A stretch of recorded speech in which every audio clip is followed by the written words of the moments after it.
For this video, I'm going to be dropping in on Carowinds to rank my favorite roller coasters at this South Carolina North Carolina park. Yeah.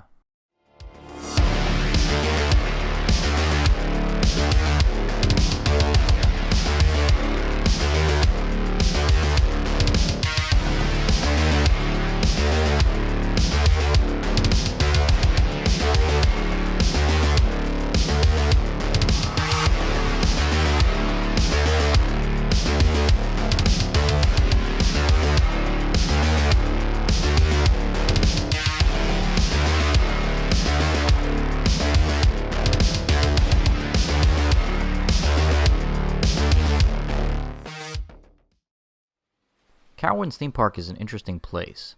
As I alluded to in the teaser, this park actually has the state line running basically right through it. There are portions of this theme park located in South Carolina as well as North Carolina. Before I get into the rankings of the roller coasters, I feel like I need to disclose a couple disclaimers. First, I am a wildly erratic person, so just because I rated these roller coasters this way this particular day, I will probably change my mind tomorrow and change up the entire mix. Second thing is, I also feel like I should mention that Carowinds is a park that I'm always kind of continuously disappointed by. This place has the bones to be amazing, and for some reason, I always have mixed experience when I come here. I think a lot of it has to do with the hit or miss maintenance of this place. If you watch the ride videos, you'll notice how a lot of the rides look kind of forlorn and run down. And that's something that I've always kind of experienced at this park. I realize South Carolina and North Carolina don't draw the visitors like a theme park in California or Florida. But, does paint really cost that much? Seriously, Carowinds. Seriously. Number 14, Wilderness Run. Okay, so this roller coaster was made for 5-year-olds. That doesn't mean I'm not going to take a giant steaming dump on it. It's pretty lame. This is a waste of time. Even the 5-year-olds are bored. Number 13, the Flying Cobras. Oh joy, look, it's another Vekoma boomerang. It's not like these aren't at every amusement park, everywhere, 24 hours a day. Probably a couple super Walmarts too. Let's face it, these things are everywhere. They're not worth waiting in line. Not even for 5 minutes. I get that small amusement parks like to buy these things just so they can have a roller coaster with some inversions, but it's not a great ride. It never was. I guess they make a nice looking postcard, but the ride itself, it's just not all that. Stick to some of the better rides if you're going to spend a day here at Carowinds. Number 12, Kiddy Hawk. So this is another common roller coaster. In this case, a Vekoma family inverted coaster. While it's not as common as a boomerang, it's also a more pleasant experience than a boomerang. The restraints on the boomerang, specifically at Carowinds, are pretty much uncomfortable forms of torture for anyone over the height of probably about 3 feet tall. This is a bit of a headbanger too, but it's still decent enough to merit at least waiting 15 minutes for it in line. Number 11, Carolina GoldRusher. So I realized that I generally overrate the mine train coasters, so this time I tried to take a really hard and critical look at this one and rate it as accurately as possible. Is it the 11th best coaster in the park? Maybe. I think so. There might be some sketchy choices for the top 10, but this particular mine train coaster is kind of mediocre compared to some of the others that I've ridden. It feels a little slower than the ones I'm used to, and I think that's why I rated it kind of towards the bottom of the picks.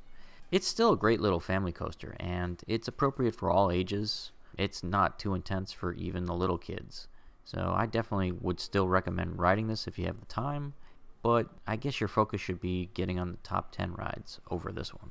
Number 10, Carolina Cyclone. This ride really epitomizes my experience here at Carowinds. They just don't seem to give a crap. Look at this poor ride being patched together like Frankenstein's monster. The lift hill is blue track. As soon as you get to the drop hill, you're on yellow, rusted out track. I've never seen an arrow that looked this decrepit and sad, and I've been to some really sketchy family fun centers with some really old roller coasters. And this is like going to Williams Grove. You get the feeling that the thing is about to fall apart while you're riding it. And it's sad. It really is sad. I'm a huge fan of Arrow coasters. I want to like this one. And the owners of this ride don't even like it. I'm so frustrated right now with this one that I don't know what else to say. I mean, seriously, look at this footage. It's like the chain lift could barely get us up the hill. This thing looks like it's so dead. Number 9, Richochet. It's no big secret that I'm not a huge fan of Wild Mouse roller coasters, but this one really scoots in the corners. I really enjoy how much speed you get on this particular ride. It's quite impressive. Now that we've broken into my top 10, these are all kind of must-ride experiences if you're coming for the roller coasters at Carowinds. Number 8, Nighthawk. Vekoma roller coasters are pretty much known for being headbangers.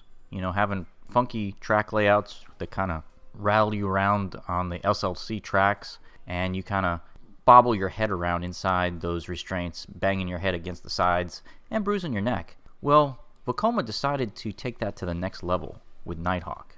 Now you have a restraint that goes in between your legs because this is a flying coaster. So now you can bruise and vibrate your reproductive organs in addition to your head. This is the perfect ride if you are into sadomasochism, because there's nothing that will beat the crap out of you quite like this ride.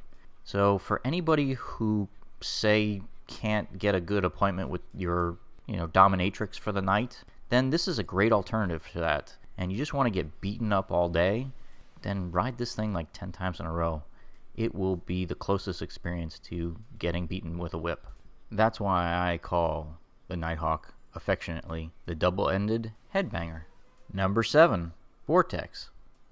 This coaster is usually advertised as the South's first standing coaster. Whoop-de-doo. Most people don't really like standing coasters, and neither do I.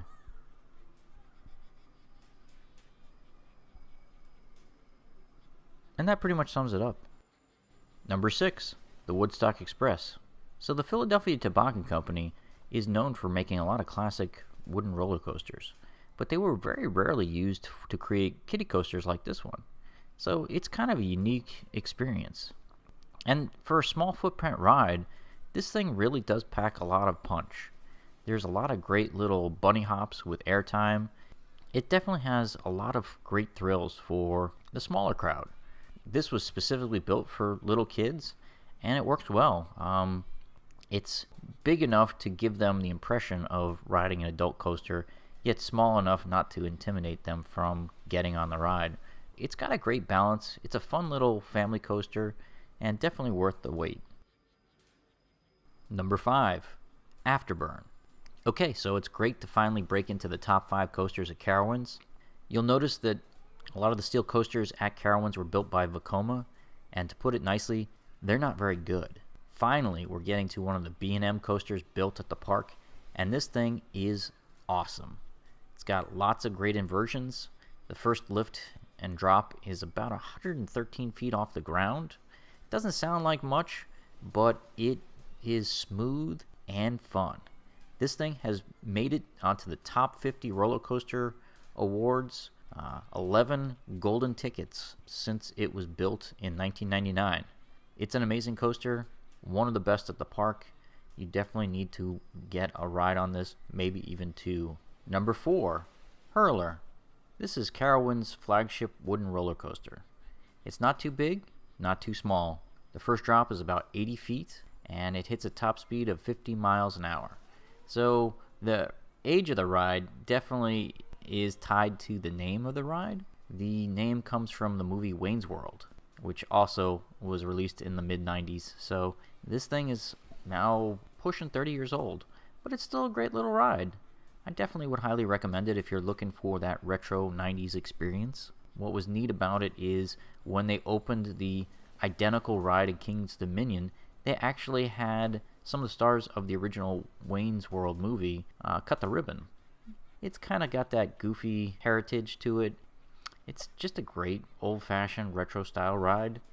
You can't really miss with this one. Number 3, Fury 325. Okay, so this pick will probably generate a little bit of hate. Most people probably will pick this as their favorite ride in the park, and it's really good. Don't get me wrong. It's a great Giga coaster. I'm just not happy with the scenery around this one. That's basically why I knocked it down a couple notches. If you compare this to Millennium Force over at Cedar Point, that one is a Giga that's just a hair smaller, but it just beats this thing like crazy when it comes to the location in the park. Having that first drop by the water compared to this one where you're just kind of diving into this grass, the scenery on this one underwhelms me. I think that if, Carowinds wants to make this like a world-class Giga coaster, they need to invest in some theming and some landscaping. Landscaping and a couple tunnels could do immense things for this coaster. I really wish this would be a little more impressive to look at. There's so much here that could make it an absolutely great experience, and they're just not there yet. Hopefully they'll take my advice. Number 2, Copperhead Strike. I expect this might be a controversial pick as well. This is kind of a smaller coaster at the park, but it's still got 2 LSM launches, and Mack Rides really did build a fun little coaster. So I rated this one a little higher than most people would, just because I'm really impressed with the overall theming.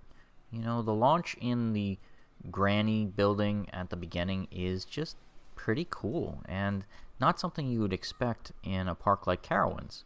This used to be a Paramount park, so they themed the rides pretty extensively with the Paramount movie licenses. Afterburn used to be Top Gun, and there used to be a Star Trek roller coaster. And since Cedar Fair has purchased the park, a lot of the theming has disappeared. That's why I kind of like this one, because it's got more theming than you would expect from a typical Cedar Fair attraction. And that's why it's my number 2 pick. Number 1, Intimidator. This pick will probably surprise some people. Compared to Fury 325, this is a smaller coaster and travels slower down the track. However, this ride pulls more Gs than Fury 325. Fury maxes out at 4 Gs. This one has some more intense cornering that you actually pull 4.5 Gs in some of the turns. This thing really is underestimated when people see it, because it's only 230 feet tall compared to 325 on Fury. It surprises a lot of people. This thing packs more punch than Fury 325. I love it. I know some people who aren't into NASCAR don't really care for the Dale Earnhardt theming, but I think it just makes this thing look amazing. The black and red just works for me. I still think this is the best coaster that they've got, even though it's one of the older ones now. It's about 11 years old now. I definitely recommend you ride this, because it will surprise you. If you enjoyed today's rankings of the best roller coasters at Carowinds, don't forget to like and subscribe.